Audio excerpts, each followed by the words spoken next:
Saudara, dengan 1 gol tambahan kala berjumpa Paraguay, Kylian Mbappe kini bersaing ketat dengan Lionel Messi di puncak daftar pencetak gol terbanyak Piala Dunia 2026 dengan 7 gol. Sementara di daftar pencetak gol terbanyak sepanjang masa, Mbappe hanya kalah 1 gol dari Messi dengan 19 gol.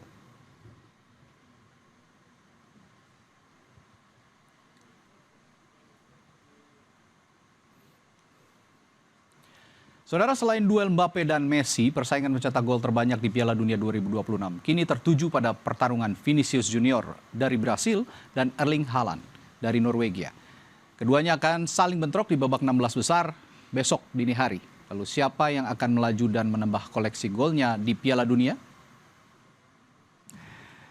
Saudara, bentrok Vinicius Junior dan Haaland ini akan jadi yang pertama di level tim nasional. Sejauh ini di Piala Dunia 2026, Haaland unggul jumlah torehan gol meski memainkan pertandingan lebih sedikit. Sementara Vini punya catatan 1 assist.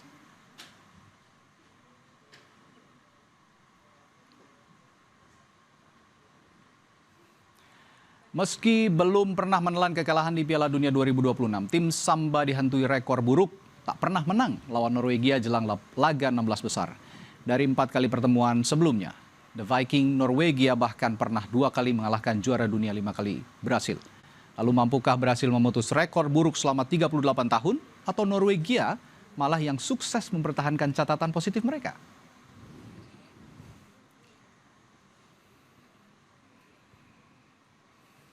Kita langsung bahas prediksi pertandingan Brasil melawan Norwegia bersama analis sepak bola Firzi Idris yang sudah hadir di studio. Selamat malam, Firzi. Ya, selamat malam, Radi. Apa kabar, Firzi? Apa kabar? Baik. Yap. Nah, kalau bicara Norwegia sama Brasil, pasti nggak lepas dari Vinicius Junior dan Erling Haaland. Kita bicara 2 pemain ini di masing-masing liga, ini jadi tulang punggung mereka. Dan juga di negara mereka juga jadi tulang punggung. Kira-kira apa yang bisa dipecahkan mereka malam hari ini, besok nanti ketika bertanding saling berhadapan satu sama lain? Ya, ini ada duel yang sangat-sangat fantastis. Tadi kita udah lihat ya para pencetak gol di turnamen ini, all the big names mereka show up ya. Lionel Messi, Mbappe, Haaland, Ousmane Dembele, Vini Junior juga ada. Ini turnamen di mana para pencetak gol ulung berlomba-lomba menjadi yang terbaik. Sekarang aja top skor udah 7 gol ya. Itu udah bentar lagi, satu lagi itu udah menyamai catatan Mbappe dari turnamen 2022. Jadi akan ada top skor dengan jumlah gol yang lebih tajam dari sebelumnya. Dan kita lihat juga Haaland, dia ini debut Piala Dunianya ya, debut Piala Dunianya, tapi dia udah mencetak gol dalam 4 laga beruntun. Kalau dia bisa mencetak gol lagi, dia akan menyamai catatan Christian Vieri ya dari ketika dia mencetak gol dalam 5 laga beruntun. Dan ini adalah suatu hal yang sangat-sangat fantastis. Tapi kita tahu quality dari seorang Erling Haaland, keraguannya kan sebelum ini bisa nggak dia bawa ketajamannya di level klub ke dalam timnas dan terutama di ajang sebesar ini ya Piala Dunia. Tapi sejauh ini dia showed up dan dia bermain sangat-sangat luar biasa, Radi. Oke, yang menarik juga dari keduanya ini adalah Vinicius Junior, Erling Haaland mencatatkan rekor lebih baik daripada Vini karena Vinicius Junior mencatat rekor lebih baik daripada Erling Haaland karena klubnya Real Madrid bertemu dengan Manchester City di Champions selalu unggul begitu. Anda punya analisis soal 2 perbandingan statistik ini? Ya, tentu saja kalau kita bicara memang Vini bermain mungkin the best club in the world ya, bermain di klub terbaik di dunia, pasti dukungannya dia juga luar biasa di sana. Dan Haaland di turnamen ini dia juga beruntung sebenarnya dapat sokongan dari Martin Odegaard ya, yang Radi pasti udah tahu banget bagaimana penampilannya dia di level klub dalam menyediakan assist-assist sangat luar biasa. Tapi Vini, kalau kita bicara Brazil, ini bisa kita katakan not the vintage Brazil. Banyak juga media yang sudah menyoroti hal itu. Kalau kita bicara Brazil, masuk sendiri Vini ya, dia masuk ke Real Madrid, 2 penampilan terbaik mereka di turnamen ini, menandakan bahwa dia pelan-pelan udah merasakan feel timnya dan lain-lain. Dan panjang musim ini angka yang luar biasa bagi pemain berusia 34 tahun. Oke, tapi menarik ada pernyataan dari Ancelotti, pelatih Brasil. Kami tidak akan fokus kepada Haaland. Kami akan fokus terhadap Norwegia secara keseluruhan. Apa arti kalimat Ancelotti? Ya mungkin dia emang mengutarakan itu agar di depan umum ya, mungkin perhatiannya tertuju kepada yang lain juga. Oke. Ada Sorloth juga tentu saja, tapi kayaknya tak terbantah kalau kita bicara level klub lagi-lagi ada Gabriel Magalhaes ya. Itu dia sudah berulang-ulang kan duel dengan Erling Haaland. Dan setiap duel mereka itu selalu fantastis. Kita lihat kayak duel dua heavyweight ya di ring tinju, bagaimana mereka saling bersondrongan fisik, saling berusaha menjatuhkan satu sama lain untuk merebutkan bola. Ini dua pemain yang udah saling kenal satu sama lain dan bertemu lagi nanti. Dan bertemu lagi.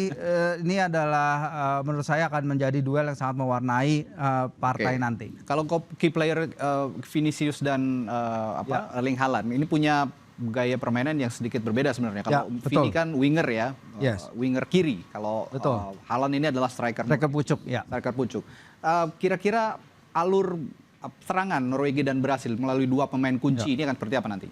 Kalau saya bilang memang secara alur serangan tadi udah dibilang ya, ini bukan vintage Brazil karena Brazil sekarang on average dia melepas 15 tembakan ke gawang setiap laganya. Itu adalah average terendah sebenarnya bagi suatu timnas Brazil sejak adalah absensi dari kemungkinan absensi rekornya Pele ya, 6 assist pada Piala Dunia 1970, sehingga dia mungkin akan jadi player bagi seorang Vini Junior. Oke. Tapi saya tertarik selain membicarakan dua key player ini tadi, Bruno Guimaraes yang sudah menghasilkan 4 assist. Ada juga Martin Odegaard yang juga punya kontribusi luar biasa untuk Norwegia. Menghasilkan beberapa assist untuk lini depan Norwegia. Kira-kira pertarungan di dua playmaker di pertandingan nanti akan berjalan bagaimana? Ya kalau Odegaard bisa menghasilkan assist lagi ya, dia bisa jadi pemain pertama yang membukukan assist dalam 4 laga Piala Dunia pertamanya secara beruntun sejak Thomas Hassler dari Jerman pada 1994. Memang jarang kita melihat suatu playmaker yang memang benar-benar bisa meneruskan suatu assist yang emas dan berharga seperti seorang Martin Odegaard. Dan tentu kita lihat ketika Brazil kebobolan ya, dari 2 kali mereka kebobolan di laga ini lawan Maroko dan juga lawan Jepang, itu adalah transisi dari tengah lapangan. Dead center area itu yang menjadi titik lemah Brazil, terutama dalam transisi. Itu yang mungkin harus diwaspadai karena mereka di sana tadi kita udah bahas, Fabinho udah di atas 34 tahun, Casemiro 34 tahun, Bruno Guimaraes praktis untuk menutup ruang itu dia harus bekerja sangat keras sebagai number 8 di tim itu, sehingga mereka harus mewaspadai zona di luar kotak penalti itu, di mana Odegaard kita tahu sangat-sangat berbahaya dari posisi itu, Radi. Dia bisa dia bisa memberikan bola line breaking yang memberikan umpan manis kepada rekan-rekannya, atau dia bisa menembak sendiri dari posisi itu. Menurut saya itu sektor yang harus diwaspadai oleh Ancelotti dan para pemain lain, terlepas dari Haaland tadi ya. Ya, yang sedikit agak terlupakan di skuad Brazil ada nama Neymar sebenarnya yang belum turun juga sampai babak 16 besar kemarin. Betul. Nah, kira-kira di pertandingan nanti Ancelotti akan mengambil inisiatif untuk memasukkan Neymar? Ya, di beberapa media Brazil yang saya baca memang ketika Brazil deadlock ya melawan Jepang, beberapa dari mereka beranggapan bahwa ini adalah saatnya Neymar. Neymar seharusnya masuk untuk memecahkan atau memberikan breakthrough bagi Brazil. Cuman ketika itu Ancelotti dengan kita harus appreciate juga apa yang telah dia lakukan sepanjang karirnya yang sangat luar biasa ya.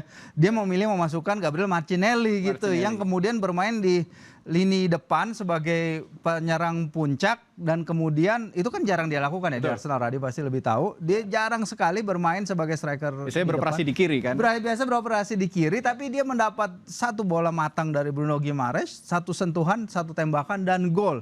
Itu sangat luar biasa sekali. Jadi ketika itu absensi Neymar tidak terasa. Tapi apakah kali ini mereka perlu Neymar? Menurut saya pasti perlu ya. Menurut saya pasti perlu karena Norwegia pasti di atas Jepang. Apalagi kita tahu tim Jepang itu sedang kehilangan 4 pemain utama mereka.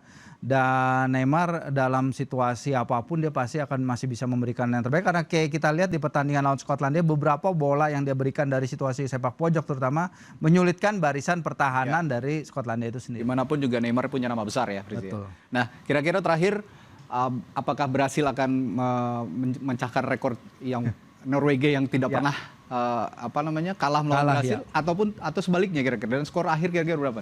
Ya, Brazil sih melaju dalam 9 dari 10 pertandingan terakhir di babak 16 besar ya. Terakhir mereka kalah di babak ini tuh lawan Argentina tahun 1990. Tapi kalau mereka kalah itu di babak knockout itu biasanya dari tim-tim Eropa, Radi. Jadi ini memang benar-benar akan terlihat nih siapa yang secara historik lebih unggul. Menurut saya Brazil seharusnya dengan bintang 5 mereka, tekanan ada di mereka untuk lolos, tapi kita jangan remehkan Norwegia dan apa yang bisa ancaman mereka bisa hadapkan. Oke, thank you. Kita tunggu nanti pertandingannya pagi hari ya. Nanti apakah Neymar dan kawan-kawan, Vini dan kawan-kawan yang bisa memecahkan rekor Norwegia ataukah sebaliknya. Terima kasih, Budi. Sampai jumpa lagi ya. Sama.